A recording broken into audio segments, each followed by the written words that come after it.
It's good to see you today. Thank you for joining me. We're going to be looking at when Moses struck the rock. The second time when he struck it instead of speaking to it. Our hymn today is called Rock of Israel, Cleft for Me. Rock of Israel, cleft for me, for us, for all mankind. Be thy feeblest foe were see, who call thy death to mind. Zion is the very land, us beneath thy shade receive, and us in the cleft to stand, and by thy dying live. In this howling wilderness, on Calvary's steep top, a dog curse our souls to bless, thou once was lifted up, taken there by Moses' rod, wounded with a deadly blow, gushing streams of life o'erflow the thirsty world below. There's a verse in the New Testament, and it's in 1 Corinthians chapter 10, where it talks about the rock that followed them. It's the rock that they drank of, that rock was Christ. And so you think about the account, and there is some, I would suggest there is some imagery there of as Moses strikes the rock, and if that rock, and what he's doing is he is disobeying the Lord. He is sinning. And so let's read the account now. If you're not familiar with it, it's Numbers chapter 20. It's right after the death of Miriam. Made this point before. I wonder if that doesn't... Miriam was Moses' sister. So it was a difficult time for Moses. And whenever we go through difficult times, sometimes we say and do things we shouldn't do. Added stresses in our life, if you want to put it like that. But anyway, verse 2, there was no water for the congregation, so they gathered together against Moses and Aaron again. And the people contended with Moses and spoke, saying, if only we had died with our brethren before the Lord. Just amazing, but that's what they said. Why have you brought us up out of the, brought up the assembly of the Lord into this wilderness, that we and our animals should die here? Why have you made us come up out of Egypt to bring us to this evil place? It is not a place of grains or figs or vines or pomegranates, nor is there any water to drink. Please remember, the reason the Lord brought them up is because they cried out to the Lord. The reason they're not in the promised land is because they disobeyed the Lord. Right? That's the account when the spies go to the land and they come back and 10 of them give a bad report. That's why they are in the situation they are in.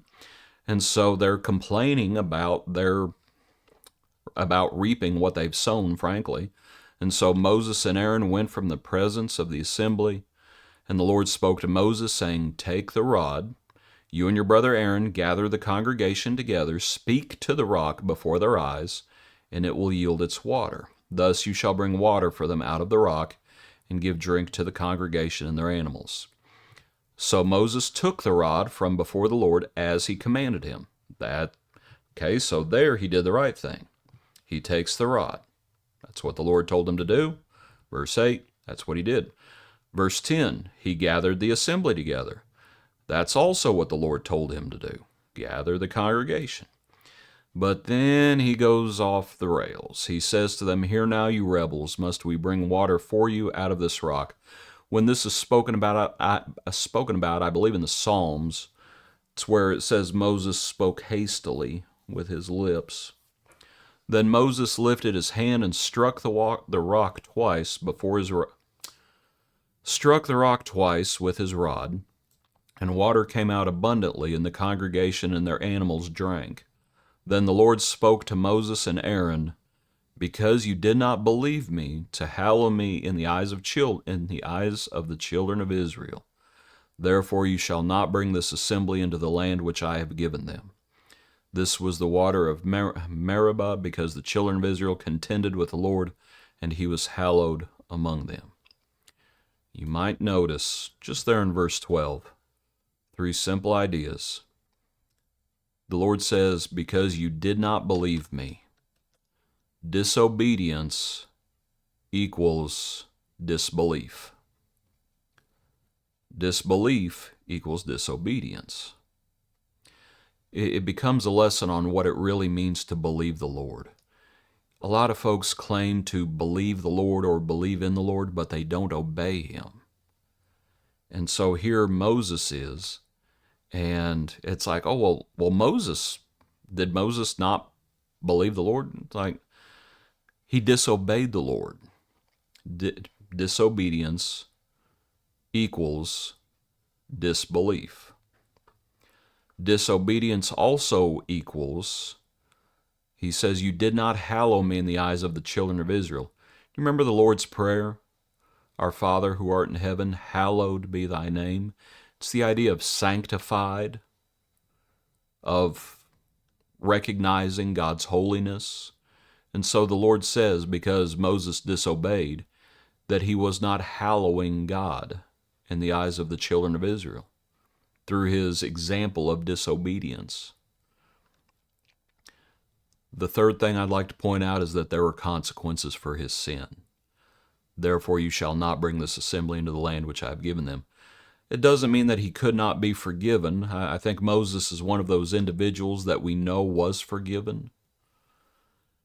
The Lord is going to show him the promised land, but he's not going to be allowed to go in. The reason I say I think we can know for sure that he was forgiven is because of the Mount of Transfiguration. When Jesus is speaking to two individuals there, those years later, and one of those individuals is Moses. And so I think he's one of those individuals we can know for sure that, yeah, he was forgiven, but nonetheless, there were consequences for his sin.